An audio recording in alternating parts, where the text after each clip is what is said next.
Congo Show, Congo Show, show, Congo Show, Congo Show, Congo Show, Congo Show, show, Congo Show. Missy Soldat est là. Je m'appelle donc Johanna de Souza.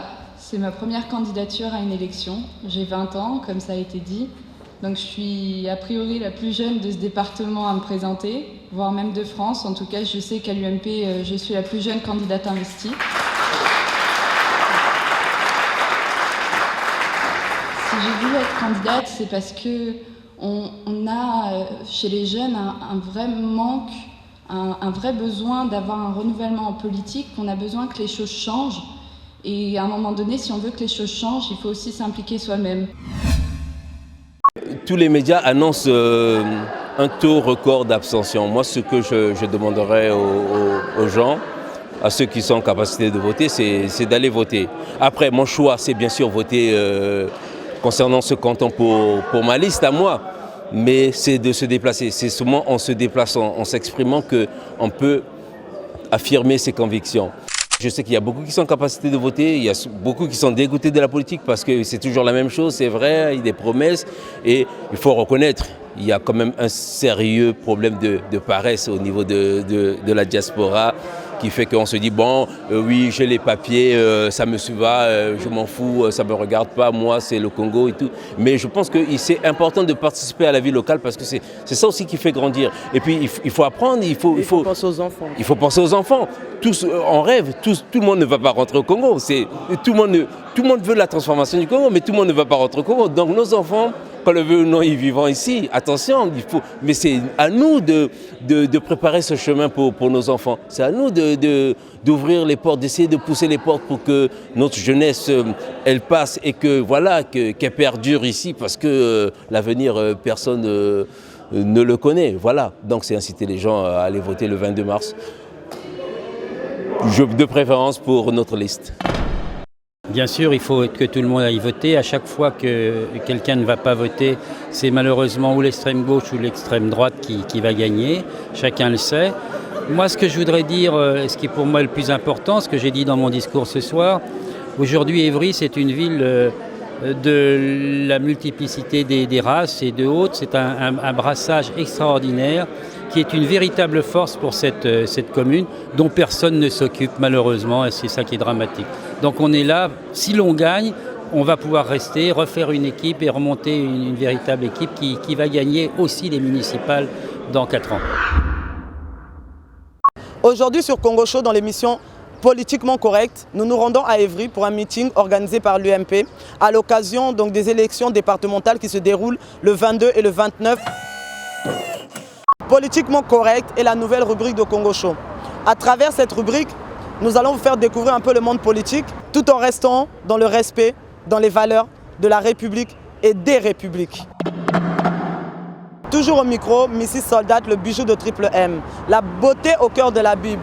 Restez branchés sur Congo Show avec votre rubrique Politiquement Correct. On est ensemble, Tokos. Bonjour. Bonjour. Comment avez-vous trouvé le meeting? Très bien, j'ai été très captivée par le discours de M. Baudet. Voilà, je suis venue, j'étais comme une observatrice, mais franchement, je vais rentrer, sortir de là avec des idées positives. D'accord. Donc je peux dire que concrètement, vous avez été convaincu par tout ce qui a été dit aujourd'hui? Si, parce que dans son discours, en fait, j'ai constaté que ce n'est pas quelqu'un qui fait des promesses stériles, hâtives, et voilà, qui dit, bon, ben, il ne va pas vous dire, je vous promets la lune, pour plus tard, il ne profite pas de la campagne, du meeting, pour faire des promesses, en fait. Donc, franchement, il est convaincant. D'accord, donc on peut compter sur vous pour aller voter pour la liste de l'UMP le 23 et le 29, c'est ça? C'est mon petit secret. C'est le petit secret? Ouais. Vous n'avez pas de candidat préféré? Je ne le dirai pas. Je le garde. Oui, tout ce que je peux dire, c'est que je suis très contente. Vraiment, je ne suis pas dessus. C'est tout ce que je peux dire. Et bien le reste, j'irai demander à l'urne. Il me donnera la réponse. Exactement, vous avez tout compris. Nous avons à côté de nous donc le maire de Courcouronnes. C'est bien ça, depuis de nombreuses années. Que pouvez-vous nous dire par rapport au meeting qui a lieu ce soir? Écoutez, moi je suis ravi de la mobilisation. Il y avait du monde, on a des bons candidats, il y a un élan, il y a une dynamique. Je sens bien les choses. Qu'attendez-vous donc de ces élections? Écoutez, moi j'attends d'abord une victoire de nos familles politiques, clairement, évidemment sur ce canton, mais évidemment aussi à l'échelle du département en général. Je pense qu'on va le gagner d'ailleurs, je pense même qu'on s'apprête très très loin du Grand Chelem en Ile-de-France, un peu chaud en Val-de-Marne et en Seine-Saint-Denis, mais on n'est pas très très loin, donc voilà, moi j'attends une victoire. Je ne veux pas que ce soit seulement un truc par défaut parce que la gauche serait battue, je veux qu'on gagne sur des propositions, sur une façon de faire de la politique, à la fois contre notre adversaire qui est le PS, mais également contre le Front National. Je pense qu'il faut qu'on soit capable de montrer, comme nous le faisons par exemple à Courcouronnes, que nous savons nous occuper des habitants, que nous sommes capables, une fois élus, de faire les mandats pour lesquels nous avons été élus, de respecter nos engagements, de rester proches, à l'image des gens, et à partir de là, la route sera longue. Merci beaucoup, monsieur le maire. Merci à Donc, vous. si on peut dire à la jeunesse évrienne, ainsi que la jeunesse, toute la jeunesse de l'Essonne et de partout ailleurs, c'est d'aller voter pour l'UMP le 23 et le 29. Oui, il faut voter pour tous nos candidats, ici pour Jacques Gérigne et Johanna de Souza, dès le premier tour. Dès le premier tour. La mobilisation doit être importante dès le premier tour, parce qu'on peut se faire éliminer au premier tour. Donc, comme vous l'avez compris et vous avez pu l'observer lors du meeting, Johanna de Souza est la plus jeune candidate de l'UMP. Alors pour vous, je vais juste lui poser une question. Comment fait-on pour être la plus jeune candidate de l'UMP ? On dépense beaucoup d'énergie parce que je me suis investie fin 2011 au niveau des jeunes de l'UMP. Et puis j'ai bataillé, j'ai fait des campagnes, j'ai eu l'envie aussi. Et c'est vrai qu'Évry et Courcouronnes, c'est des villes jeunes, on a envie que ça bouge. Et à un moment donné, si on veut que ça bouge, on s'investit. Et c'est pour ça que quand l'UMP, comme tout parti démocratique, fait appel à ses militants pour savoir qui est candidat, je me suis proposée parce que j'estime que Évry et même Courcouronnes sont des villes jeunes et qu'on a besoin de jeunesse, de rafraîchir tout ça. Donc même si je suis étudiante et qu'il faut réussir à tout concilier, je le fais par amour de la politique. Non, c'est une totale conviction. Ah ouais. C'est une totale conviction parce que vous êtes assez jeune quand même. Ouais. À cet âge-là, on se demande mais comment elle a fait pour arriver aussi jeune à devenir candidate. Donc merci pour votre réponse. Mais merci, je veux savoir par rapport au meeting qu'il y a eu ce soir, vous avez trouvé ça comment ? Je suis contente déjà qu'il y ait des gens qui se déplacent, ça montre qu'il y a un réel engouement. Je suis contente aussi de voir que Stéphane nous soutient vraiment. Parce que c'est vrai que c'est un exemple, c'est un maire qui est jeune, qui est dynamique, qui fait bouger les choses et qui ne fait pas des promesses en l'air. Et moi, j'ai vraiment envie de suivre cet exemple. Voilà, quand on promet quelque chose, on le fait. J'ai envie de poser une garantie aux jeunes, de leur dire on va vous aider et on va faire évoluer les choses. Et si on gagne, on se revoit à la fin du mandat et j'espère et je vous promets que ça va changer. C'est-à-dire vous êtes là pas pour donner, pas pour faire des promesses stériles comme certains ont pu le faire. Voilà, je considère qu'au bout d'un moment, il faut arrêter. Il y a eu trop de promesses en l'air. Quand on promet de faire changer les choses, il faut vraiment que ça change. J'ai envie que ça change dans nos banlieues.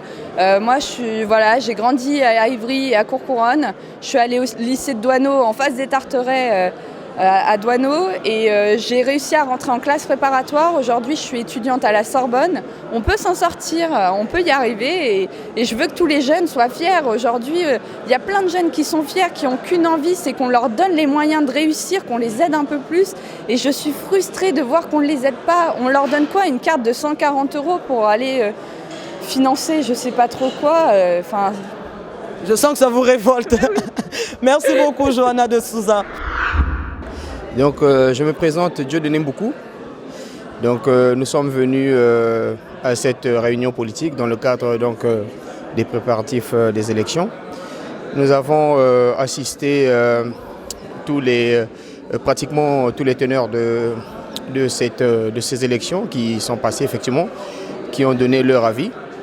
Mais il y a quelque chose qui m'a vraiment frappé, c'est l'accent que monsieur le maire et notamment mademoiselle Johanna, parce que bon, c'est une jeune quand même, l'accent qu'ils ont mis sur la jeunesse. Aujourd'hui, l'UMP est dans une dynamique du rassemblement, de l'unicité du parti et même des peuples, voire des habitants de Courcouronnes, tout ce qui est Ivry.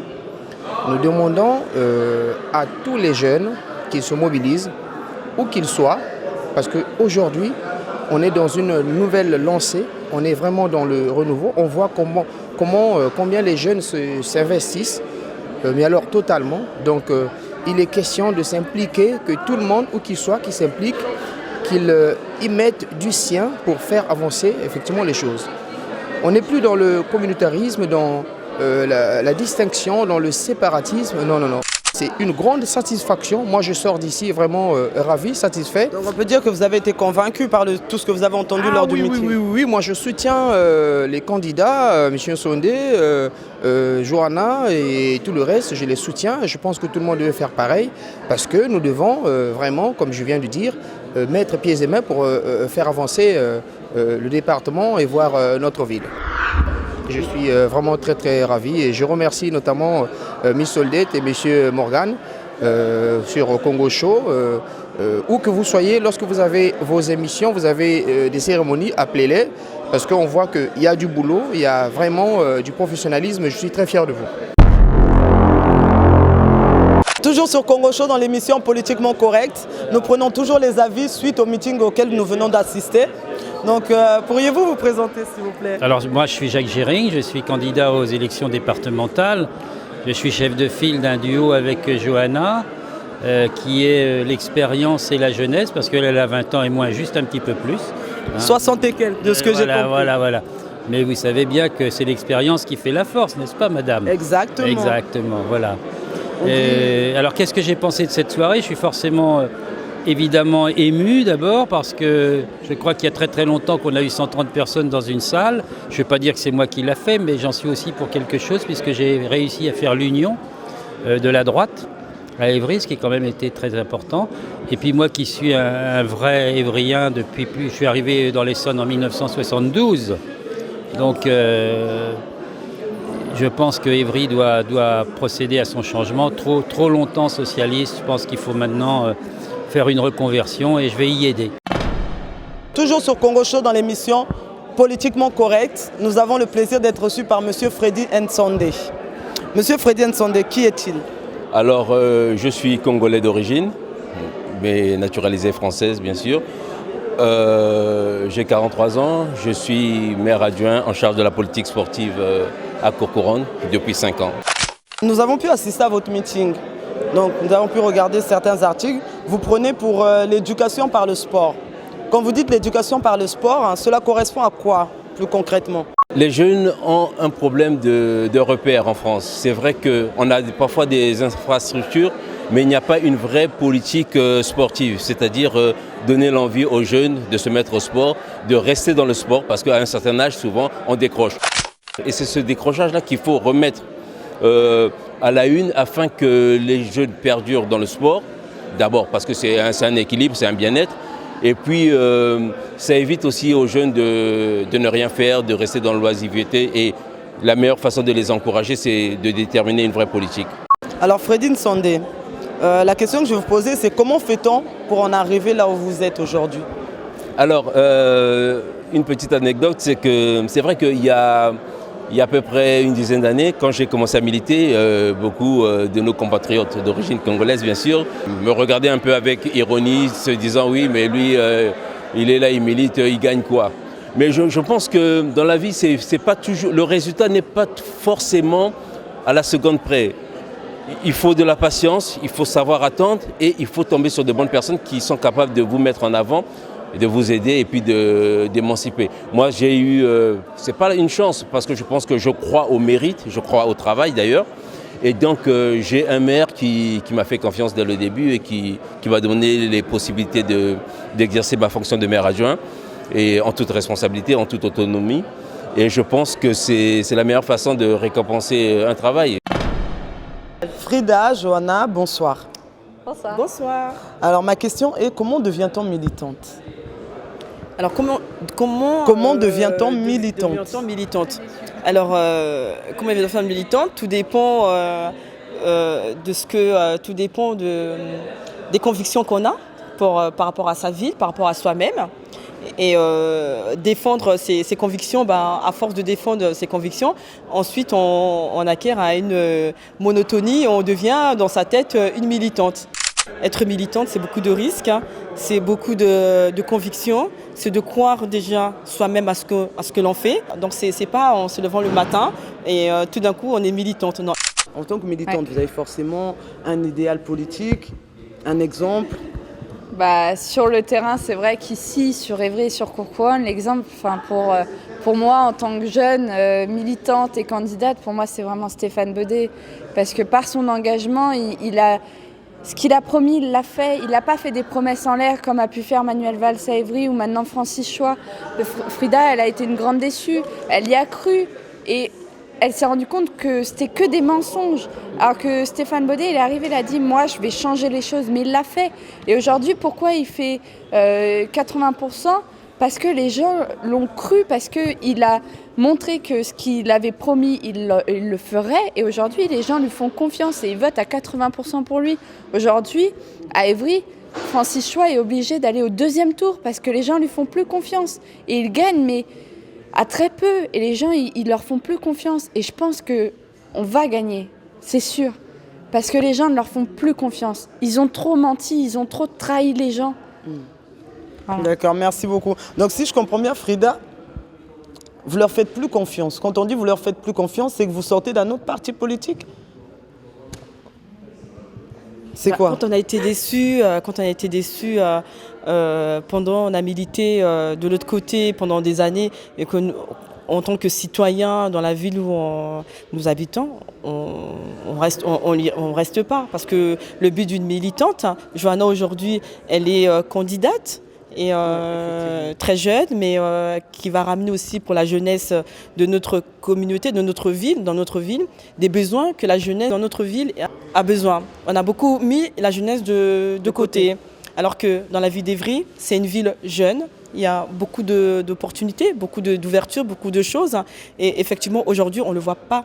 Et avoir ces gens de candidates comme Johanna de Souza aujourd'hui, c'est très important. Et quand les choses ne fonctionnent pas de l'autre côté, il ne faut pas hésiter de revendiquer et de changer. Parce que Stéphane Baudet aujourd'hui, la ville de Courcouronnes, on peut le comparer entre la ville d'Évry et la ville de Courcouronnes. Les Courcouronnais, il y a beaucoup de différences entre Évry et Courcouronnes. D'accord, d'où ma question. Comment fait-on pour choisir entre un parti plus qu'un autre? Ou de suivre un candidat plus qu'un autre? Je vais commencer par Johanna. C'est plus... Finalement, moi, c'est ce que je revendique aujourd'hui. Moi, j'ai une étiquette, mon binôme aussi a une étiquette, les candidats face à nous ont des étiquettes, mais il faut aller au-delà de ces étiquettes. Quand on vote, il ne faut pas forcément voter pour un parti, il faut voter pour un candidat. Aujourd'hui, face à nous, on a la conseillère générale sortante. Quel est le bilan? Qu'est-ce qui a été fait? Nous, on voit ce qui a été fait et ce qui n'a pas été fait. Aujourd'hui, on dit non. On ne peut pas venir et se représenter devant les gens quand le boulot n'a pas été fait. Et c'est ça notre problème aujourd'hui, c'est qu'on a tendance à voter pour un parti plutôt que voter pour les gens qui sont compétents et qui vont faire changer les choses. Alors après, on peut penser que telle ou telle personne va faire changer les choses et une autre personne aura un autre avis. Mais si, par exemple, moi je suis élue et que je ne fais pas mon boulot, c'est normal qu'à l'élection d'après, on me sanctionne et qu'on me dise « non, tu n'as pas fait ton boulot », à l'autre d'essayer de faire le boulot. D'accord, donc aujourd'hui, si vous êtes élu et que vous ne faites pas votre travail, demain on vous fait la remarque. Le peuple vous dit, vous avez mal fait votre travail, vous ne vous représentez pas. Non, parce que j'estime que si on ne fait pas notre boulot, c'est qu'on n'est pas à notre place. Moi, j'ai envie de bosser, j'ai envie d'aider les jeunes qui ont mon âge, et il y en a que j'ai vu et qui ont des diplômes et tout, ils ne trouvent pas de travail et moi ça m'énerve. Donc j'ai envie que les choses changent, mais si demain j'arrive pas à faire changer les choses, non, je ne me représenterai pas. Je me dis peut-être que moi j'ai pas les capacités, peut-être que je porte pas assez bien les projets, donc je me représenterai pas. Mais si j'arrive à faire bouger les choses, oui, pourquoi pas après continuer. Déjà faire un mandat, le faire à fond. C'est le plus important, parce qu'aujourd'hui, quand on travaille à un endroit, plus à un autre, plus machin, finalement on ne fait plus rien. Et moi, je veux qu'on fasse le plus important d'abord, avant d'aller s'éparpiller à faire plein de trucs. Merci beaucoup, Johanna. Donc je reviens donc à vous, Frida. Frida, pourquoi on vous retrouve là dans un métier politique? Mais la question que certains peuvent se poser, c'est pourquoi la politique au sein de l'UMP? Alors qu'aujourd'hui, tout le monde nous parle de la Constitution, du changement de la Constitution, tout le monde nous parle des élections en 2016 au Congo. Vous êtes bien congolaise, c'est ça? Oui. D'accord. Donc, pourquoi pourquoi n'êtes-vous pas militante au sein du PCT ou au sein d'un MCDD ou au sein d'un autre parti du Congo-Brazzaville? Je pense que déjà pour faire de la politique, il faut être sur le terrain, il faut connaître comment les choses fonctionnent, comment le pays en lui-même fonctionne. Je suis congolaise et la politique en concernant le Congo, moi je connais absolument rien. Moi je suis en France, donc je suis sur le terrain ici, donc je suis plus informée de ce qui se passe en France. Et en Afrique, au Congo, je laisse ceux qui sont capables de pouvoir prendre des engagements, qui connaissent aussi leur terrain, qui sont sur place. C'est pas en faisant la politique, en restant à 1000 km ou à combien de kilomètres pour faire de la politique. Il faut être sur le terrain. Moi, je suis sur le terrain, donc aussi, je me bats aussi. Si je suis là, c'est parce que je me bats aussi. Fière d'être d'origine congolaise, donc je me bats aussi pour mes compatriotes, pour les choses qui ne vont pas. On voit les choses qui se passent dans cette ville d'Evry. Par exemple, à la préfecture, je vais vous donner un exemple. À la préfecture, il y a des personnes qui font la queue. Parce que le préfet qui font la queue, qui dorment même pour avoir juste un ticket, pour être régularisé. Et ça, ce n'est pas normal. Et ça, c'est des choses qu'il faut dénoncer. Parce qu'aujourd'hui, on ne peut pas laisser ces choses évoluer. Il faut le dénoncer. Ce n'est pas normal. Tu es française, je le suis, on doit se lever. Nos parents n'ont pas eu la chance d'aller dans des écoles républicaines. Nous avons eu l'école Miss Soldat, vous avez eu la chance d'aller dans une école républicaine. Donc c'est à nous aujourd'hui, et ça aide. Et c'est à nous aujourd'hui de pouvoir se lever. Et c'est à nous aujourd'hui de faire des métiers, de faire un choix d'un métier. Je pense que faire la politique en Afrique, moi je laisserai le choix à ceux qui sont là-bas. Je sais qu'ils sont compétents. Ceux qui connaissent bien le pays, ceux qui savent comment le pays fonctionne. Moi, je ne connais pas comment le pays fonctionne.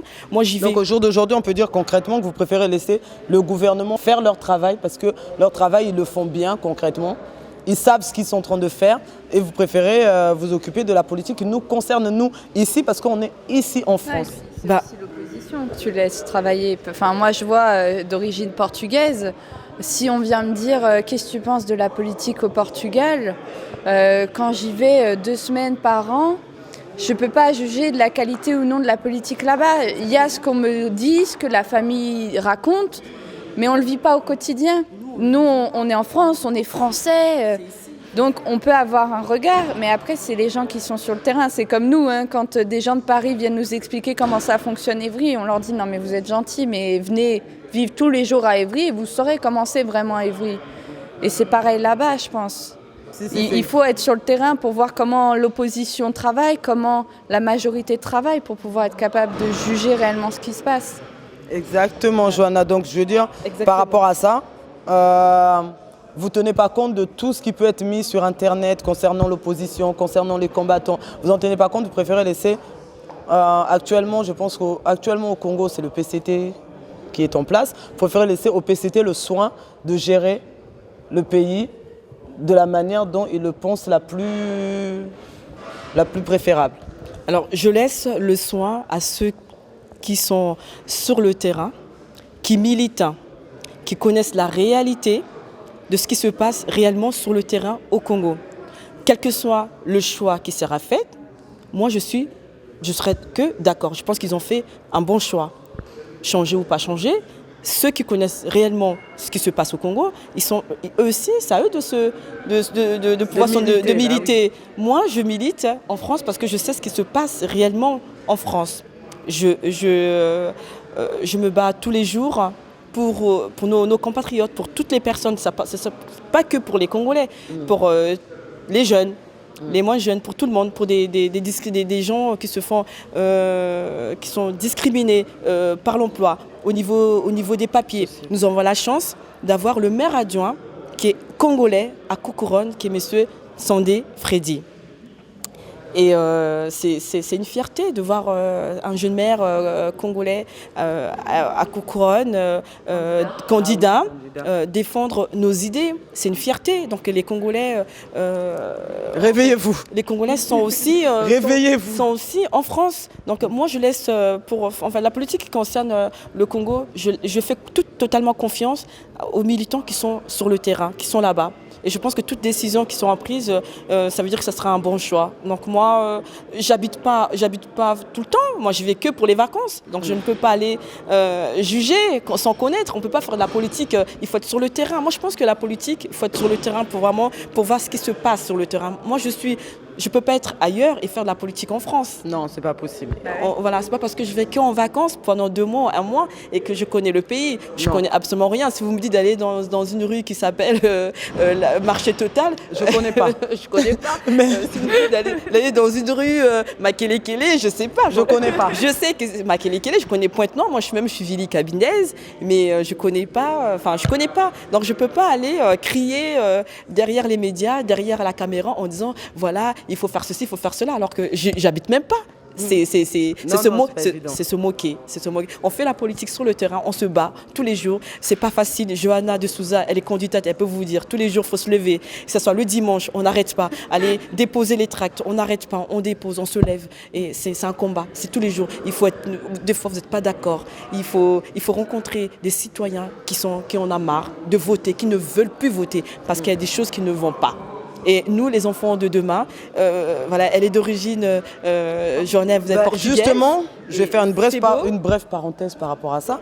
C'est que, on va dire, le PS milite souvent en disant bon bah oui, mais dans l'UMP, il y a des racistes, l'UMP, ils ont pas, c'est des fachos, l'UMP, ils n'ont pas l'union. Mais alors, Morgan Mapinda, on a dit le triple M, prends-moi ça. On a là une black, on a là une blanche, mais pour toi, elle est d'origine portugaise. Et tu es d'origine congolaise. Et toutes les deux sont françaises.